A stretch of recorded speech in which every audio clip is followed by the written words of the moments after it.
everyone.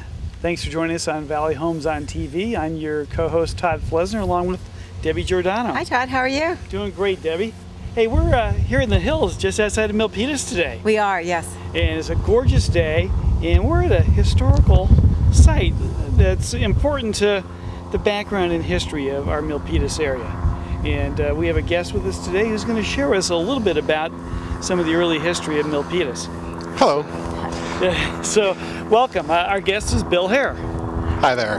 And Bill, we actually we're on Old Calaveras. No, we're on Calaveras Road, and we're standing in front of the Laguna School, the old Laguna School building here in the city of Milpitas. That's right, and this actually happens to be right next to Bill's house here. He owns the land that the Laguna School sits on. Well, Bill, briefly, tell us about yourself, what brought you to Milpitas, and how long have you lived here? I've lived in Milpitas for a little over 20 years. I actually lived in the Pines before moving up here, and before that I grew up in Sunnyvale. So I have my whole life lived within a 14-mile radius, so haven't moved very far.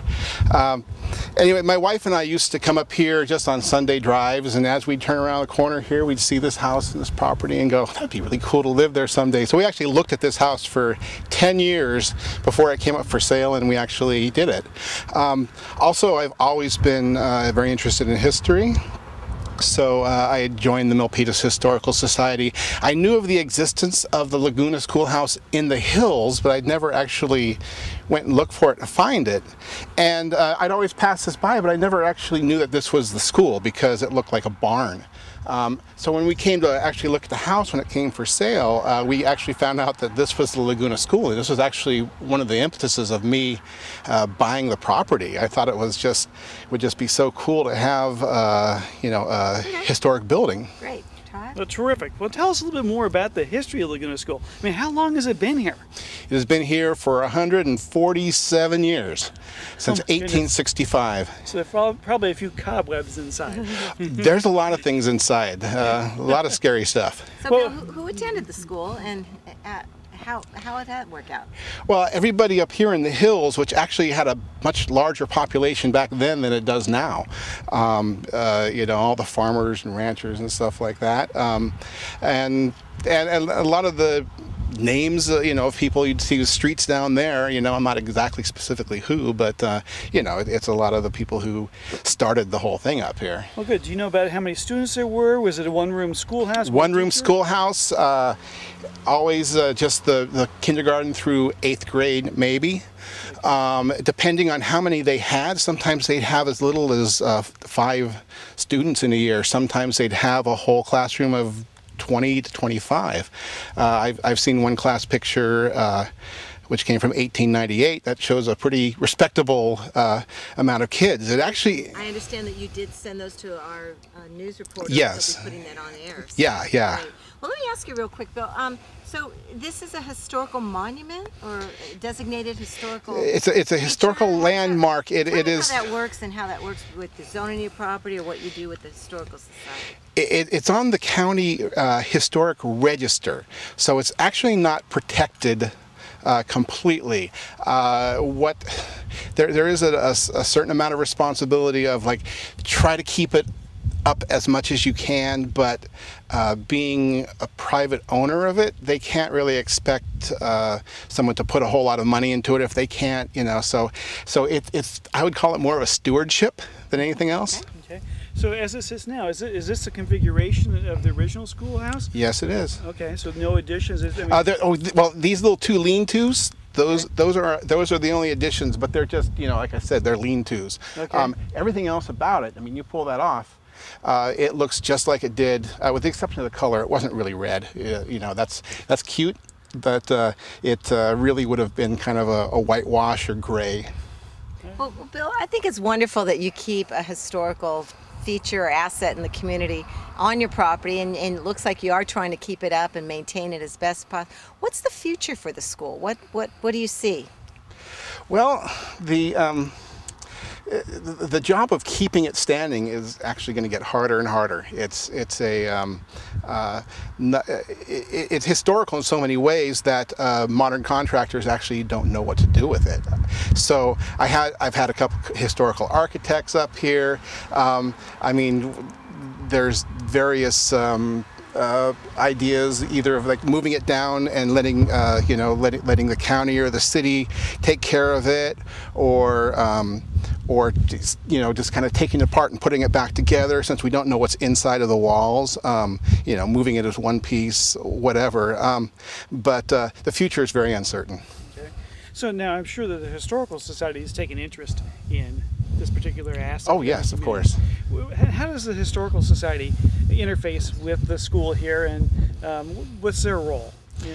Well, the Historical Society, I mean, their job is to really kind of be the cheerleaders and making people aware of the history, but at the same time, there's not a lot of practical funding and all this other stuff we can do. We can fundraise, we can recommend and stuff like that, but we've lost buildings already that we've kind of lobbied to save, and then we've also lobbied and saved other buildings. But we're mostly just a club of people who talk about it and try to learn about it and try to inform everybody else that there is a history here. Folks have an interest in Milpitas history. How might they get involved with something like the Historical Society or learn more about Milpitas? Great. Wow, it's funny. I'm the vice president of the Historical Society. I don't even know how to get in touch with the Historical Society. We could probably put That's the funny. website up. Yeah, we can put the website up, exactly. I do thank you. I attended the barbecue you had up Right. there. Oh, I remember. You had the tour of the facility, so it's wonderful. Well, Bill, I want to thank you very much for being a guest on our show, Valley Homes on TV. So here is a Valley Homes on TV T-shirt for you. All right. To say thank you, and we'll get you a copy of the show. Thank you for sharing this piece of historical asset to the community and keeping good care of it. So thank you very much. No problem. Thank you. Great. Thanks, Bill. I'll tell you, California is one great state, but it hasn't been a walk in the park. I mean, they call me invasive species. Nice, huh? Or hungry pests. Like I'm some kind of bad guy or something. I mean, do I look invasive? No. You should think of me as a culinary tourist. Yeah, I'm sort of a footloose foodie of your fields and trees. I just want to sample the local fare. Just a taste, really. And I'm not the pushy type. People help me get around, mostly on the things they move and pack. Did you know I'm completely vegetarian? Yeah, very healthy. Hungry pests. Oh, gotta run. I do have a lot of mouths to feed. The truth is, hungry pests threaten to devour California's trees and agriculture. It's up to each of us to learn to leave hungry pests behind. Go to hungrypests.com and get the facts. A message from the USDA. Come on! See what I mean?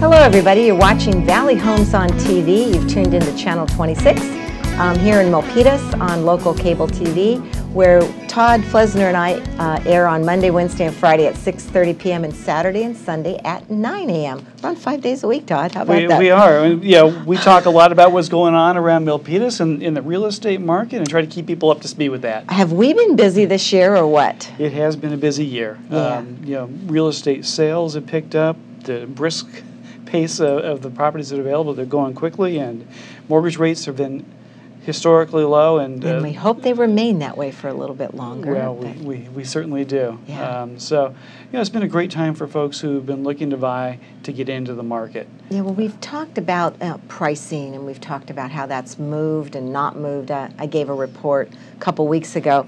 I don't have the numbers to bring. We're a little early in the September game. We're in mid-September, but in another month I should have some more numbers to look at. But I can tell you, just alone today in the San Jose Mercury, here's a headline: buyers bid up homes as default filings drop. So what that means, if you know anything about the cycle of products, it's supply and demand. Correct. And we have a very, very low supply. We have a very high demand, and what that's doing is it's causing the prices to rise, making a lot of people very happy that are sellers right now. So yeah, the equation for on the seller end of things is definitely changed, and so not as much competition per se from the REOs, the real estate owned, bank owned, and Right. foreclosure properties. Right. Correct. Right. Which has led to a little bit of a decrease in inventory. Right, and I had read also we get a monthly real estate magazine, and the filings are definitely down. I don't know if the banks are holding them, if we're going to see. I just don't think. We really have believed that we've hit rock bottom in the market, and that all the signs are there. So that's Right. bringing buyers your way to get pre-qualified, and I know you're having a hard time finding properties for your buyers that you're pre-qualifying. Well, yeah, the experience that the folks that I've been working with who are shopping for homes are having is, multiple offers, so that it's very competitive as they go in to look for properties, and so they're out having to do a lot of legwork to find the right property to be able to do that, and they have to make sure that they're really ready to go, that they're pre-approved, that their loan is ready, so that they can act quickly. Well, you used a very nice word. It's called multiple offers. Let me add a dimension on how that happens. With a property, prep it into the correct condition. We've had a couple shows where we've talked about staging, colors, and getting the home ready, cleaning it up. That's key. Pricing is so important right now. I have a townhouse that's in Fremont. We priced it right below $600, just at $595, and we generated 5 offers, and it's gone $25,000 over the asking price. So, pricing it below that right about a threshold would make sense, and that's brought in the multiple offers on that property. So that pricing is the key right now. Right, and so from a buyer perspective as well, I think being aware of that it's going to be competitive as you go into that, the properties that are priced aggressively, to be able to have a strategy with the realtor that you're working with to be able to be successful in your negotiation. Let me talk about another article that just came up in our real estate magazine. As we talk about the prices rising, guess what else is going to be rising for homeowners that own their properties? Can I say the nasty word? Ooh. Taxes. Oh my goodness. Yeah. What's going to happen now is when the county does their reassessment of a property, and that's based on recent sales within the area. Well, let me backtrack a little bit. What had happened since the market took a dip is a lot of homeowners were automatically devalued. Under Prop 13. Under Prop 13, the property values dropped, and taxes, some folks that bought their property maybe in the peak around 2004, 5, 2006, maybe even 2007. I've got a few properties that I bought in 2006 that were at the peak, and those were revalued. So that was either done automatically or by filling out a form with the county assessor and having that done. So when homeowners saw their property taxes decrease, what's going to happen now, we're excited about the pickup of the market, but you will definitely see your property taxes probably go back up to where they were. In fact, what this article pointed out, Todd, is that under Prop 13, when you buy property and you come in at a set value, it cannot go up more than 2% in value each year. But that's not true with the re-evaluation process. An example, if you have a home that you paid $500,000 for, and we know that they over the course of 12 months, some homes were valued from $500 down to maybe $400 or $350. So if you got the better valuation, and then now the property's back up to $500,000, it could shoot back up as quickly as it got devalued. So it will not be a 2% increase every year. It could be you'll have another $100,000 in assessed valuation immediately. Right. So the Prop 13, it really protects you from the initial basis price of the property, but not the new. So that's going to cause some people some consternation if they get set at that new property tax value. Yeah, I have run into some folks who are dealing with that issue at this point in time.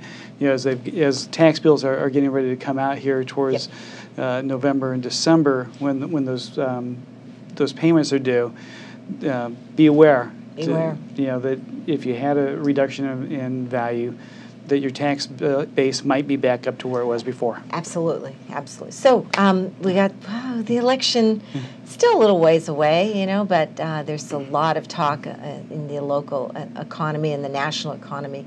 The debt is still huge, the national debt. It is.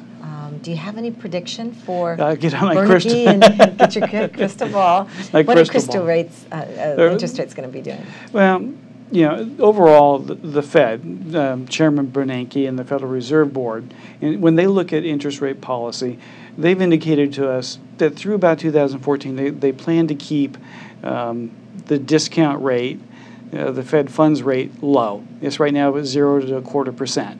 And so we're going to stay in a low rate environment. Now, does that relate directly to mortgage interest rates on a 30-year fixed rate? They don't tie directly. But what that's saying is they expect the economy just to kind of limp along here. As if and when the economy begins to pick up, we're going to see interest rates rise again. And pick up, would that be maybe a lower unemployment rate? Or yeah, the key, unemployment rate definitely is there. But GDP, our gross domestic property. We talked about that before. You know, that's been in the 1 to 2% growth range right now. You know, healthier would be 3 to 4%. And then we'll also take a look at the stock market as well. You know, stock market gave up many of its gains, and just recently it's kind of back to where it was before the dip. But if we start to see the stock market get even more interesting for investors to look at, it'll pull money away from fixed assets like bonds that pay a fixed rate of return, and that also then begins to take interest rates up. So. You know, the overall economic activity, and that's really on a national basis.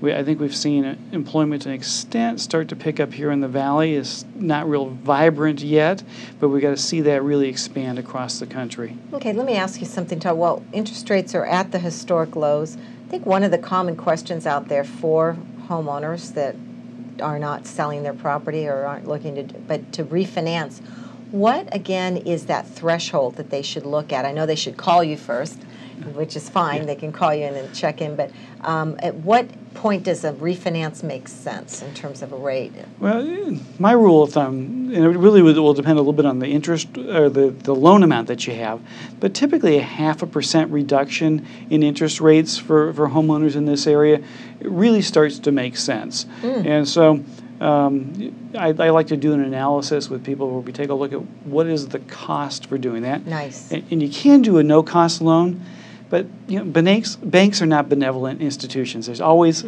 something that's there. So no cost. Like when you open up a checking account and you get free checking. Right. Yeah. Right. Exactly. You pay for it someplace else. Same thing with a no-cost loan. You can do a no-cost loan, but typically that'll be about 0.25% higher in interest rate than a no-point loan with paying the closing costs, which roughly are $3,000 or so. And so we can do some quick and easy math and figure out, you know, where's the break-even point with that? What's best for your situation? How long might you be in that loan or in that property? And then you have the information to make a good financial decision about what's the best way to do that. So, you know, if someone says, hey, this real quick, make a decision. No cost loan, just sign the papers.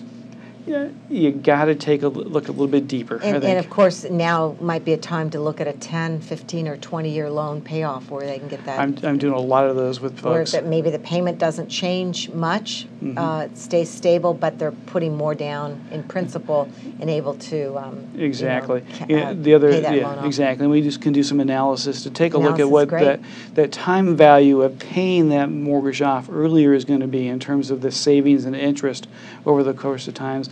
And often it's tens of thousands of dollars.